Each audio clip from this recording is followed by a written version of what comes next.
রাত গভীর, চারপাশে সবকিছু স্বাভাবিক দেখালেও অসংখ্য মানুষ তখন নিঃশব্দে লড়ছে নিজের ভেতরের অন্ধকারের সঙ্গে। কারো চোখে ঘুম নেই, কেউ ফোনের স্ক্রিনে তাকিয়ে থেকেও ভীষণ একা। কেউ আবার দিনের শেষে হাসি মুখে বাড়ি ফিরলেও বুকের ভেতরে জমে আছে অদৃশ্য ক্লান্তি। আর সেই অদৃশ্য যুদ্ধ নিয়েই এবার ভয়ঙ্কর এক তথ্য সামনে এনেছে বিশ্বখ্যাত স্বাস্থ্য বিষয়ক সাময়িকী দ্য ল্যান্সেট। নতুন গবেষণায় বলা হয়েছে, বর্তমানে পৃথিবীতে ১২০ কোটিরও বেশি মানুষ কোনো না কোনো মানসিক সমস্যায় ভুগছে।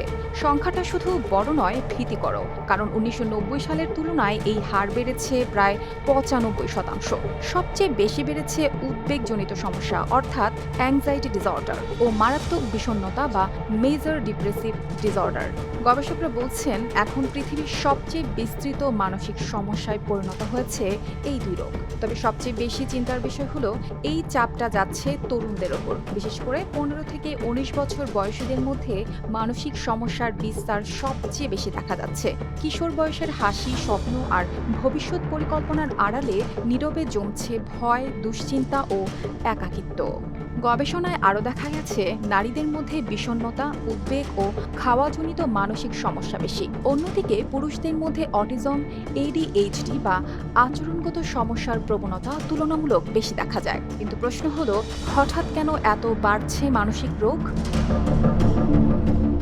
গবেষকদের একজন ডক্টর ডামিয়ান স্যান্টোমাউরো জানিয়েছেন, এর পেছনে একক কোনো কারণ নেই। তবে তার সহকর্মী ডক্টর রবার্ট প্রেস্টম্যান্ট মনে করেন, মানুষ এখন আগের চেয়ে নিজের কষ্ট নিয়ে বেশি কথা বলছে। আগে যেসব অনুভূতি চেপে রাখা হতো, এখন সেগুলো প্রকাশ পাচ্ছে। তবে সবাই এই ব্যাখ্যায় একমত নন। অনেক বিশেষজ্ঞ মনে করেন, আধুনিক সমাজে সাধারণ মানসিক চাপকেও দ্রুত রোগ হিসেবে চিহ্নিত করা হচ্ছে। আগে ক্লাসে অস্থির কোনো শিশুকে শুধু দুরন্ত বলা হতো, এখন খুব সহজেই তার কপালে জুড়ে যাচ্ছে ADHDর তকমা। এর সঙ্গে যুক্ত হয়েছে বিশাল ঔষধ শিল্প।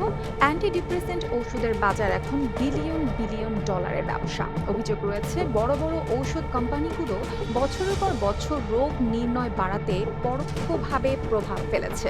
তবে শুধু ব্যবসা নয়, আধুনিক জীবনও যেন মানুষকে ধীরে ধীরে ভেতর থেকে ক্লান্ত করে দিচ্ছে।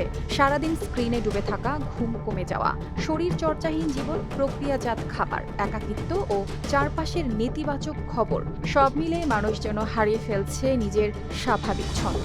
বিশেষজ্ঞরা বলছেন, সোশ্যাল মিডিয়াও বড় একটি কারণ।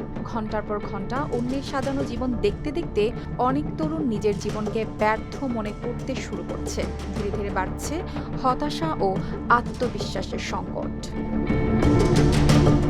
অর্পিতা জাহান, RTV।